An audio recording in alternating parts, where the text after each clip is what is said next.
के इस संगोष्ठी की अध्यक्षता कर रहे हैं परम आदरणीय ममता कालिया जी, आदरणीय कुमुद जी, भाई अजय नावरिया जी, प्रिय अंशु चौधरी जी, आदरणीय सुरेंद्र शर्मा जी, हिंदी अकादमी के सचिव संजय कुमार गर्ग जी, और संचालन कर रहे और हम सबसे बात करके यहाँ हम लोगों को बुलाने वाले ऋषि जी लगातार संपर्क में यही थे।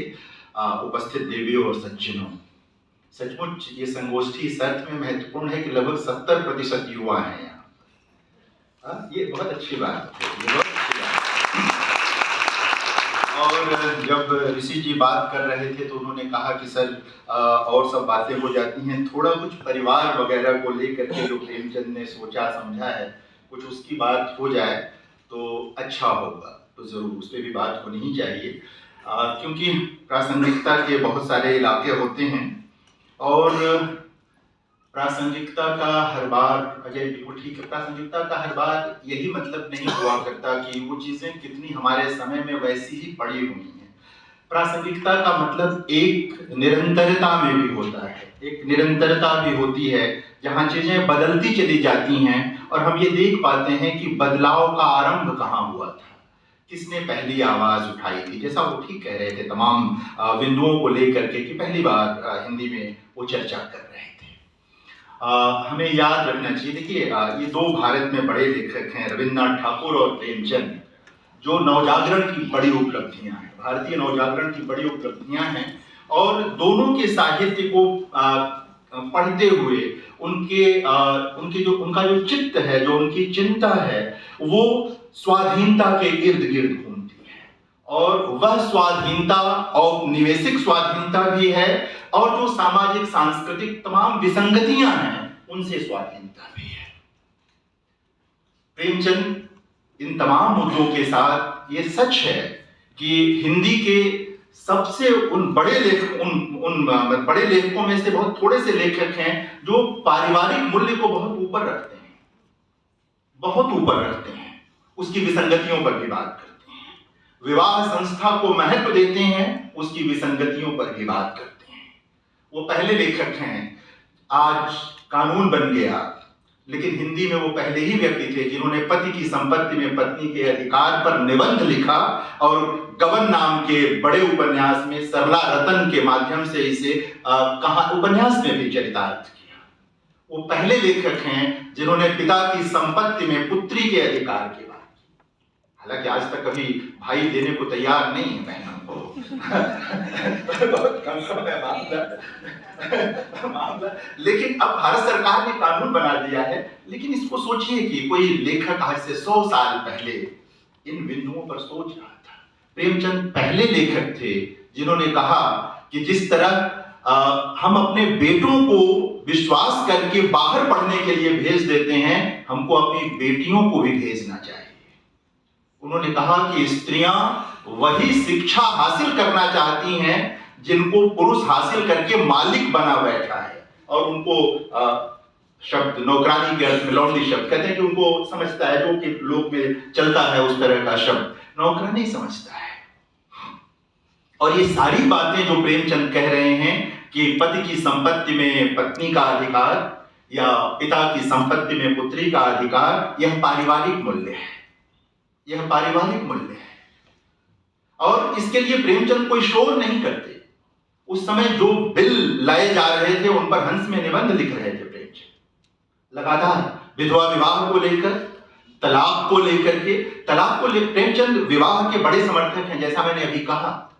लेकिन वो ये भी मानते हैं कि अगर साथ नहीं निभ रहा है तो तलाक लेने में कोई बुराई नहीं है, लेकिन उसे मूल्य की तरह स्थापित नहीं करते, वो उसे विसंगति की तरह ही स्थापित करते हैं। और ये बताते हैं कि यह भारतीय जीवन मूल्य के अनुकूल नहीं है।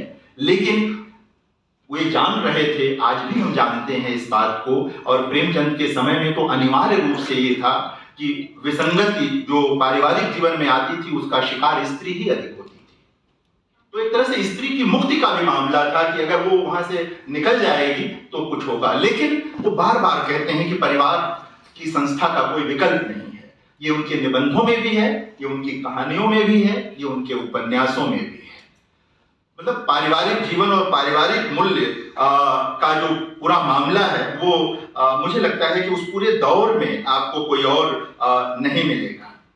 जालपा गबन, जिस उपन्यास का मैं जिक्र कर रहा था, उपन्यास का आरंभ होता है कि एक युवती के गहना प्रेम, जेवर प्रेम, और इसी रूप में इस पूरे उपन्यास को पढ़ा और पढ़ाया जाता रहा लंबे समय तक। लेकिन यह उपन्यास स्त्री के जेवर प्रेम की कथा नहीं है। यह उपन्यास उस प्रवृत्ति का प्रत्याख्यान है जो स्त्री के मन में उसके पैदा होने के कुछ दिन बाद से ही जेवर का आकर्षण भरती है। वो स्त्री में नहीं होता, वो भरती हैं चीजें। कैसे ये पुरुषों के मन में बैठा होता है कि स्त्रियां जेवर से ही प्रसन्न होती हैं। यह पुरुष चित्त की दुर्बलता है जिसे प्रेमचंद रेखांकित करते हैं। और इसे देवीदीन खटिक, जो महान पात्र है इस उपन्यास का और हिंदी का एक महान पात्र है, दो पुत्र हैं, दोनों शहीद हो गए हैं आजादी की लड़ाई में। उनकी पत्नी को भी रमानाथ प्रसन्न करने के लिए कुछ आभूषण देना चाहते हैं,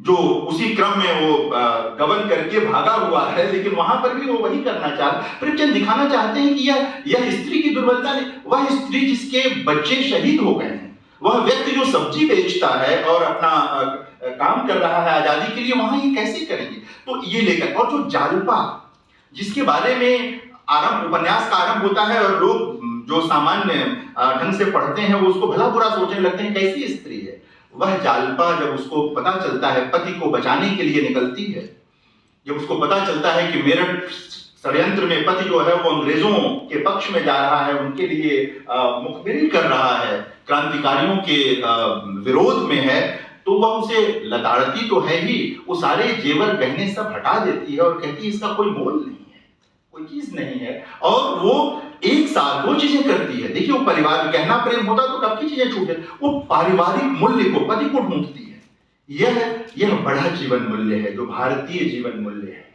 जहां पति चला गया है तो वह ढूंढते हुए कलकत्ता पहुंच जाती है, पता लगाती है और अंततः उसको उस कह सकते हैं कि उस घृणित कार्य से, जिसमें वो राष्ट्रद्रोह कर रहा है एक तरह से, उससे वो मुक्त कराती है।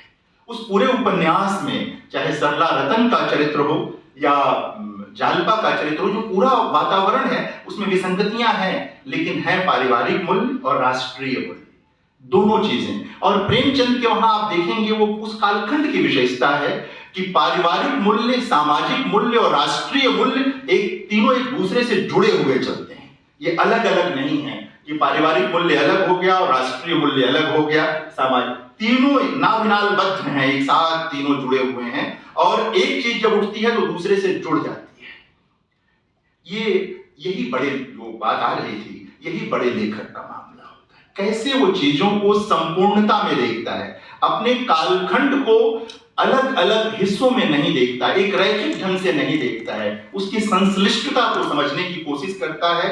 और प्रेमचंद तो इस मामले में महान है कि संश्लिष्ट जीवन, सामाजिक और सांस्कृतिक राजनीतिक सत्यों को सहज भाषा में लिखते हैं। ये मामूली कला नहीं है। संश्लिष्ट यथार्थ को सहज भाषा में रख देना कि लगे कि हमारी ही भाषा है, इसको हम भी समझ सकते हैं, ले सकते हैं, ये प्रेमचंद ने किया। यह प्रासंगिकता के लिए बड़ी बात है। हम याद करें कि हम किसकी विरासत को आगे ले जा रहे हैं, हमारे पुरखे कैसे थे, किसके साथ हम जुड़े हुए हैं, सारी चीज। तो इस अर्थ में है, सीमाएं सबकी होंगी, प्रेमचंद की भी, किसकी नहीं होती हैं, उसमें कोई दिक्कत नहीं है। और बड़ा लेखक वही होता है जिसके साहित्य से बहसें पैदा होती हैं, जहां असहमतियां पैदा होती हैं। सहमति तो कभी कभी अच्छी होती है, कम से कम विद्वत्ता की दुनिया में, अकादमिक दुनिया में असहमति से नए रास्ते खुलते हैं। तो प्रेमचंद के साथ अगर किसी की असहमति है तो बस देखना यह है कि वो तार्किक होनी चाहिए, वो तार्किक होनी चाहिए, वो बैलेंस होनी चाहिए। असहमति से कोई ऐतराज नहीं है और होना भी नहीं चाहिए।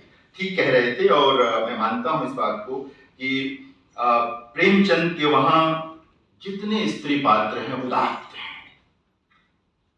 तमाम तरह का संघर्ष करते हुए, जीने का संघर्ष करते हुए भी वो स्त्री पात्र उदात्त हैं। और कुछ अभिजन स्त्रियां भी वहां उदात्त हैं। मालती है, अभिजन है, बाहर से पढ़ के आई है और उदात्त है। और तो अभिजन स्त्रियां भी उदात्त हैं दरअसल। और सिर्फ अभिजन नहीं, सूरदास जैसा महान चरित्र तो प्रेमचंद ही दोबारा नहीं बना पाए। नहीं नहीं, कोई दूसरा उनके साहित्य में है।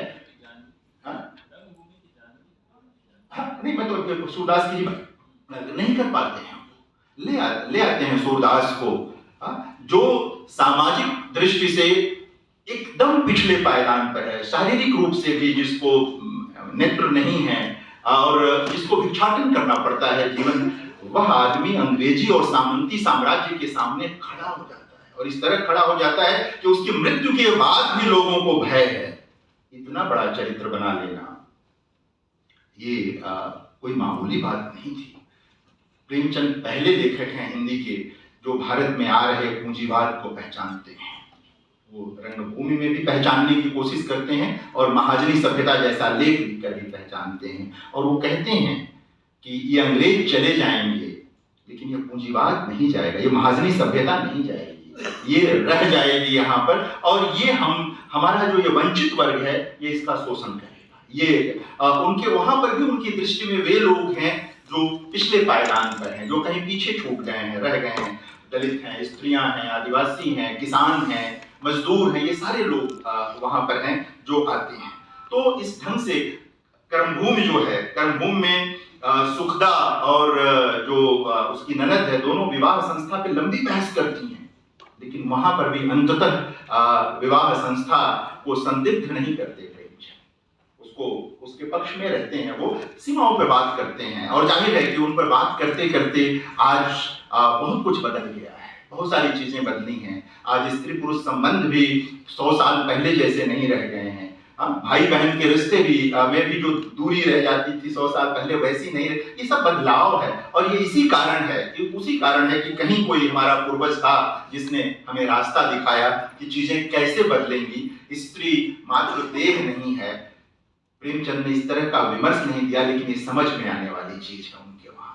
वो उसकी पूरी सत्ता को स्वीकार करते हैं, उसके पूरे अस्तित्व को स्वीकार करते हैं। और सबसे जरूरी चीज कि उसके स्वावलंबन की बात करते हैं कि उसे पुरुष के समकक्ष स्वावलंबी होना चाहिए, खड़ा होना चाहिए। आज मंच पर अध्यक्षता कर रही हैं ममता जी, कुमुद जी मुख्य अतिथि हैं, तो यह उस विरासत में चीजें आती हैं, ये उस लेगेसी का मामला आता है। और ये लंबी लड़ाई है, एक दिन में चीजें नहीं बदलती हैं। ये भी एक प्रासंगिकता है, ये भी एक चीज है कि हमने कैसा चीजों को बदला है, कैसे चीजें बदली हैं। कोई लोग कुछ चाहे या ना चाहे, कोई चाहे या ना चाहे, चीजें बदलती हैं और चलती हैं। बहुत सारी चीजें प्रेमचंद उस दौर में भी जब देख रहे थे, उस तमाम सिर्फ इस पर नहीं बात कर, प्रेमचंद ने जो भारतीय ज्ञान परंपरा जिसको कहते हैं, यानी रामायण पर, महाभारत पर निबंध लिखे, कृष्ण पर निबंध लिखा उन्होंने, कालिदास पर बात करते हुए उन्होंने बताया कि हम ही लोगों ने उनको बिसरा दिया, ये अंग्रेज विद्वान फिर से कालिदास को लेकर के आए हैं। लेख हैं उनके इन बातों पर, यानी सिर्फ किस्सा कहानी तक का मामला नहीं था। भारतीयता के तत्व जहां जहां हो सकते थे, भारतीय जीवन मूल्य जहां जहां हो सकता था, प्रेमचंद उसके प्रति सचेत थे। और याद रखिए कि प्रेमचंद पर जिन 3 भारतीय चिंतकों का अगर असर कहना चाहते हैं तो असर कहिए, प्रेरणा करना चाहते हैं तो प्रेरणा कहिए, विवेकानंद, महात्मा गांधी और डॉक्टर अंबेडकर, तीनों के साथ प्रेमचंद का बहुत गहरा रिश्ता है, बहुत गहरा रिश्ता है प्रेमचंद के साथ। और तीनों से प्रेमचंद ने लिया और सीखा। पश्चिम में क्या हो रहा था, प्रेमचंद उसको लेकर भी सचेत थे, देख रहे थे। बुल्गारिया में किसान आंदोलन हो गया, प्रेमाश्रम में मनोहर बलराज जैसे चरित्र बनाते हैं उस दौर में, क्योंकि किसानों में उनकी दिलचस्पी थी। वो देख रहे थे हिया जरत रहत दिल रैन होरी गाता है, वो उसको बदलना चाहते थे, लाना चाहते थे, और बदला भी है। हमारे किसान अब भी अपना संघर्ष कर रहे हैं, लेकिन जो औपनिवेशिक सामंती कालखंड था उससे तो चीजें बदली ही हैं, कुछ हद तक ही सही, लेकिन बदली हैं। मैं स्वयं एक किसान परिवार से आता हूं, तो बहुत सारी चीजें बदली हैं और सारी चीजें हुई हैं। समय हो गया है क्या? क्योंकि बहुत सारी चीजें रहती हैं। क्या करें? नहीं नहीं, मूल चीज ये है कि सामने वालों की सेहत ना बिगड़ जाए और जो है और मंच पे बैठे लोगों की भी सेहत ना बिगड़ जाए। मित्रों, उनके लगभग सभी उपन्यासों में अगर आप जाएंगे तो जो मैं कह रहा था कि परिवार, समाज और राष्ट्र, ये कहीं ना कहीं आपको मिलेगा और इस रूप में मिलेगा, वो एक बड़े मूल्य के रूप में, बड़ी चिंता के रूप में मिलेगा। इसको याद रखना चाहिए और आज के लिए भी जरूरी है कि हमारी चिंता में परिवार भी हो, हमारा समाज भी हो और हमारा राष्ट्र भी हो, तभी बातें बनेंगी। ये जो विकसित राष्ट्र का मामला है, बिना इन चिंताओं के नहीं होगा। आप परिवार छोड़ के समाज देखेंगे तो भी बात नहीं होगी, समाज छोड़ के परिवार देखेंगे तब भी नहीं होगा। इन दोनों को छोड़ करके राष्ट्र को आप क्या देख पाएंगे, कैसे देख पाएंगे? ये सब मिली जुली चीजें हैं। प्रेमचंद जैसे लोग आकाशदीप की तरह हैं। दूसरा कोई लेखक नहीं है उस औपनिवेशिक कालखंड में जो ये कह रहा हो कि मैं एक ऐसे राष्ट्र का सपना देख रहा हूँ। जातियों के नाम लेते हैं कि, और अंत में वो कहते हैं कोई ब्राह्मण नहीं होगा, कोई कायस्थ नहीं होगा, कोई बनिया नहीं होगा, कोई दलित जाति का नाम लेकर कहते हैं कि कोई दलित नहीं होगा, सब ब्राह्मण होंगे, सब दलित होंगे, या एक पहचान भारतवासी की होगी। कोई दूसरा लेखक नहीं है उस दौर में जो भारत को इस ढंग से देख करके विश्व में अग्रणी बनाना चाहता हो, क्योंकि अंततः हम सब जानते हैं कि यह जो ऊंच नीच का क्रम है वो हमारे विकास में बाधक रहा है।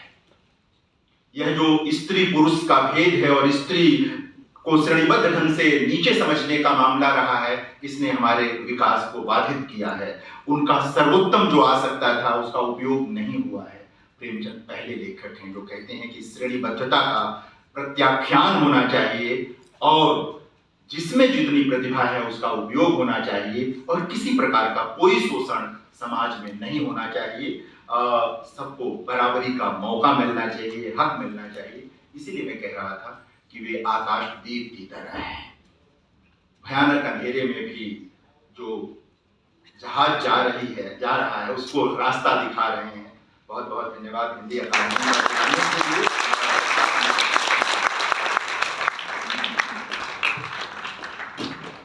धन्यवाद।